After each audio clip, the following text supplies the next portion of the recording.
Glad to have you with us from the Sun Bowl in the West Texas town of El Paso. Some view this as a reward, others an opportunity to finish on a winning note here in the Sun Bowl. It's the Arizona State Sun Devils and the Notre Dame Fighting Irish. Along with David Pollack and Jesse Palmer, I'm Reese Davis. Let's go down to Holly Rowe with the latest on the weather. I can tell you there is a lot of excitement down here on the field. The energy is electric, and it is gorgeous weather here late in the season. The sun is out, and we are looking forward to some good football. As they say, it is perfect football weather. We're going to get great passing, good running conditions here on the field today. I'll keep you posted on how that plays out as the game goes along. Back to you. Okay, Holly, I know you're out in the elements. Keep an eye on that. Tackled and brought down at the 16-yard line after the return. The Irish offense will take the field to start this game. And there he is, this senior wide receiver. He's a good route runner, good solid hands, and a big part of this passing attack. And there was times during the week when we were texting. We have a group text for these games every single week. And we talk about different guys. And this receiver, we were like, is the tape in fast motion? Like, this dude is flying out wide. Like, this is a guy that legit has that take the top off the defense speed, elite speed. Palmer, this is a guy that defenses, and talking to the coaches, they are extremely worried about. Yeah, the D coordinator in this game told us he just hasn't slept much this week, knowing how fast this guy is and just how he can score any given play. And they've got to do a really good job in this one communicating, understanding where he is, but making sure there is at least... There he goes! And perhaps a touchdown-saving tackle as he gets him down at the 37. What perfect execution on that big run. Everything perfectly blocked, and this guy doesn't need a lot of room. I love how this offensive line communicates and works up front. You see guys winning their one-on-one battles. There's double teams happening. Guys are getting into the second level and creating big lanes for this running back. Wide receiver comes in motion. Play action, C.J. Carr. Catch in the middle, it's Washington. Brought down at the 21-yard line, a 15-yard pickup, and they are in prime position to get points now. And last year to start the season, Notre Dame had everything except for maybe that quarterback spot. Now this year, it's no doubt about it, right? C.J. Carr is the dude, and he chose Notre Dame even though the family has the Michigan ties. But Palmer, he showed last year throughout the season he grew and became a pretty dang good football player. Yeah, and I think really at the end of last year, he was certainly playing well enough for them to reach the college football playoff. I think he is one of the biggest reasons why a lot of people look at this year's Notre Dame team and they say we are a legit national championship caliber team. You know Notre Dame's going to play defense with Marcus Freeman as the head coach. You know they're going to have playmakers at the skill spots, but C.J. Carr, he's going to be the key for them this season. He's trying to get it in. And he steps out of bounds, and that's going to do it for the first quarter.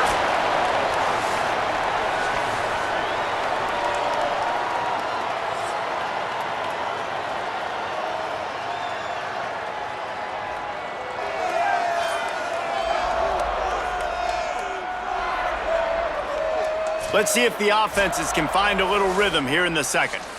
Starting off this quarter close enough to smell the goal line. The run inside, it's Williams. And again finds nowhere to run. Maybe got it back to the line of scrimmage this time. It's looking like they're going to have to throw this one in now on third down, David. And you know the execution just has to be spot on. Timing especially at the quarterback position here. And thinking about the defense, they're aggressive in these situations. They're going to play man. They're going to play up tight on you. So I know that. Now how do I counterpunch and attack this defense? Third and goal where you separate the wheat from the chaff.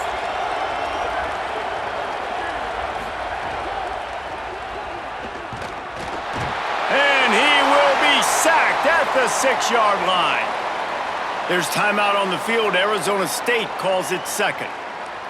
Gives him a little time to dig deep in the play sheet and figure out what to do on fourth down. Now on fourth down, they'll settle for a field goal try. It's good. He could have hit a string right in the middle of the uprights there. And that'll put the first points of the game on the board. It's 3-0. This is a team that really prides themselves on starting fast. We've seen that before, and here they are playing at home today. Nice job on the opening drive. Lots of poise, good emotion. They don't get the touchdown they would have liked, but they kick a nice field goal. They've got the lead. Head coach has to be happy with that. Here he comes from inside his own 5. They'll corral him and get him down at the 17-yard line on the return. So Arizona State's offense will now get its first chance with the football. And they'll be matched up against one of the best secondaries in the country. Hey, man, I can't wait to watch this chess match today. This defense, they are so buttoned up, man. They are dialed in. They know exactly who they are. They can run zone. They can run man. They can stop the run. Like, they make things really hard for quarterbacks, Jesse. And this quarterback on the other side, he's pretty dang good. So I'm excited to see this matchup. He's really good. He just has to be keyed in on timing. The ball has to come out on time. You can't stare things down against this defense because they're going to make you pay, and they try to make you see ghosts. I think one of the really good things about this defense is that they do a nice job disguising their coverages and changing the picture pre-snap to post-snap. So we know this quarterback physically, obviously, one of the most talented in the country, but mentally today, he has got to be sharp. They're running the curl route against zone coverage. The quarterback knows that's going to be a tight window. He's got to rifle that ball into his wide receiver. He does just that, and as a result, they pick up the first down. And the Sun Devils peeled off a huge chunk of yardage through the air and now back to the line. Back to throw, it's Boley. Bringing the heat. Gets rid of it. And he had it for a second, but it just dribbled out of his hands. Gimme plays like that are completions that just have to be made. When the defense gives you cushion, that's something you should be able to complete in your sleep, and they couldn't hook up that time. Working well behind the sticks on second down. Back to throw, time running short in the half. Snagged in the middle, it's Brown. They're able to get him stopped just shy of the first down marker. Now the Sun Devils calling their third and final timeout. And they won't be able to stop the clock again for the remainder of this half. He'll get rid of it. Wide open makes the catch. He steps out of bounds at the 15-yard line. Big pickup on the ground, and they're rolling. I know this isn't the start the offense wanted. They don't have any points so far in this game, but sometimes it just takes one explosive play to turn things around. And after that beautiful completion deep for the offense, that should give them a little confidence, a little momentum. They've now got us to be able to score points on this drive. Looking to pass inside the red zone. He's got it on the run. Takes it all the way down to the 4 after making the grab, and they're set up. Man, it's players over plays, isn't it? Like, find your guys, find your matchups. They keep finding him on this drive, and he keeps delivering. That's a really good job by the play caller. Don't try to get tricky. Don't try to outsmart yourself. Your guy is better than his guys. Under fire. Touchdown, Sun Devils.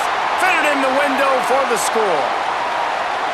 Well, all the different time management situations this head coach was using in the first half has led to this moment specifically right here. This is exactly what he wanted to have happen. He wanted to score a touchdown at the end of the first half, take a lead, knowing he's got the ball first in the second half. If they score a touchdown then, all of a sudden this thing starts blowing wide open for them, and all the momentum is on their side.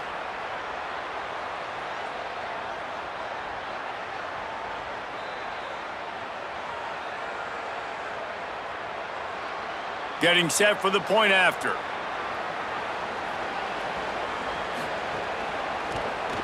And the extra point is good, and it's a 4-point lead. So a scoring drive there of 83 yards, and they cap the drive with a 4-yard touchdown pass.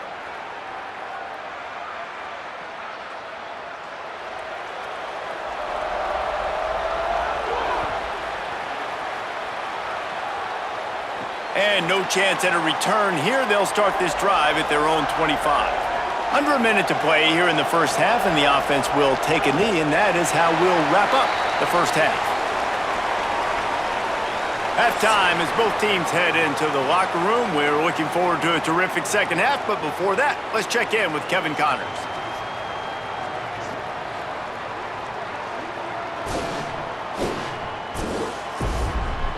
Reese, very few venues provide a better stage than Sun Bowl Stadium as we bring you this first half update of the Sun Bowl from El Paso. And a lot of coaches will say limiting the big plays and maybe hitting on a few yourself is key. But I'm more of a move the chains guy. Give me efficiency every day of the week and twice on Saturday. The offensive unit that subscribes to the less is more philosophy might be the one that leaves here today with a big fat W. Notre Dame will kick it off to start the second half.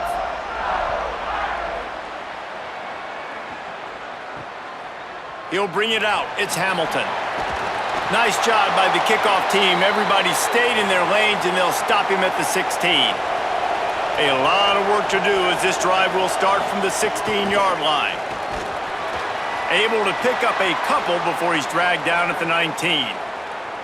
And we knew the linebackers were the strength of this defense, but coming in the offense, man, they felt really good about their running back. And so far, man, it's been a fun matchup to watch, but advantage to these guys that have been filling gaps, scraping, getting to the football, making plays. This linebacker unit really held down this rushing attack that they usually hang their hat on. They've got the screen set up. And the screen goes nowhere. They stop him for no gain on the play. And I love linebackers, man, that just have a nose for the football, an absolute feel. Great job not losing vision, feeling the running back start to come out of the backfield to catch the football, and then doing the most important part. Probably the hardest, too, getting him on the ground. It's complete on the right side. The Fighting Irish call their first timeout. And that will leave them with just 2 timeouts to use the rest of the way. That's a tough pill to swallow if you're on defense. Third down, you're blitzing. You're expecting to be able to affect the quarterback, but give this offensive line, these guys, credit because they were able to pick everything up and give their quarterback an opportunity to throw clean from the pocket to pick up that first down. Notre Dame will now use its second timeout. And they'll have to be very judicious as they only have 1 timeout remaining. Looking for a man, it's Boley. He'll loft one deep down the left side. He got his hands on it, but couldn't hold on to it, and what a time that would have been for their first pick of the game. Well, the best thing that's happened so far in this game for this offense has been looking this guy's way and giving him a shot. He has their only touchdown in this game, so they're trying to take another shot down the field. Good job in coverage defensively. You've got to be aware of where this guy is because right now he's been their biggest playmaker. On 3rd and long, trying to have a big completion here. Fires on the move. How about a little rhythm that you can tap your toe to on that throw and catch for the first down? The Irish use their 3rd and final timeout. And now there will be no more timeouts for them to use the rest of the way.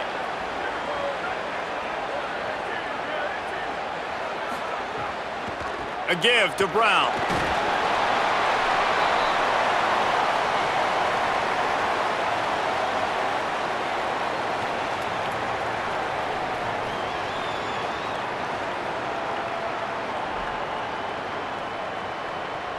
Solid pickup of 4 on first down. It's 2nd and 6.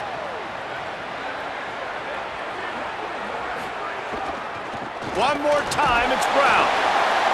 And they'll stop him after a minimal pickup.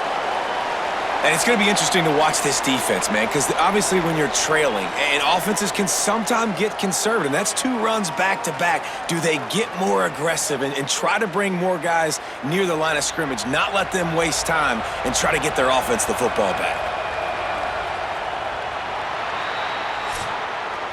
That's the end of the quarter, and Arizona State has the lead. They've built a cushion. They've got a nice lead. Now the task is finish the deal as you take a look at the 3rd quarter stats.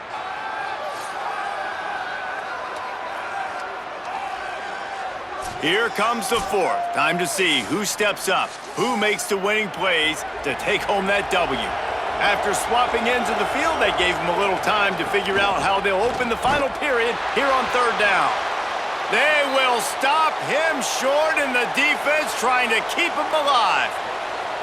And this defense has got to be jacked up, man. They finally forced the 4th down, right? They've gotten a couple of first downs, got some things going, but I think it's decision time for this offense. And this D's got to do it one more time, right? They've got to get another play, a big fourth down stop here to get some of that momentum and get the football back.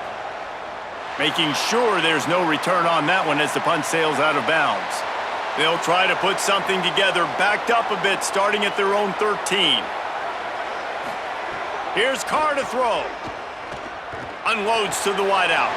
All kinds of room to throw that one in there. Makes the stop at the 29-yard line, but not before he gets 15 on that play. Got to give this defense tons of credit. How good have they been on the back end in coverage? Just feels like every time this QB has thrown the ball, it's been contested. They haven't given up a lot of yards, and they need to continue to be great in coverage with the lead in this 2-minute situation.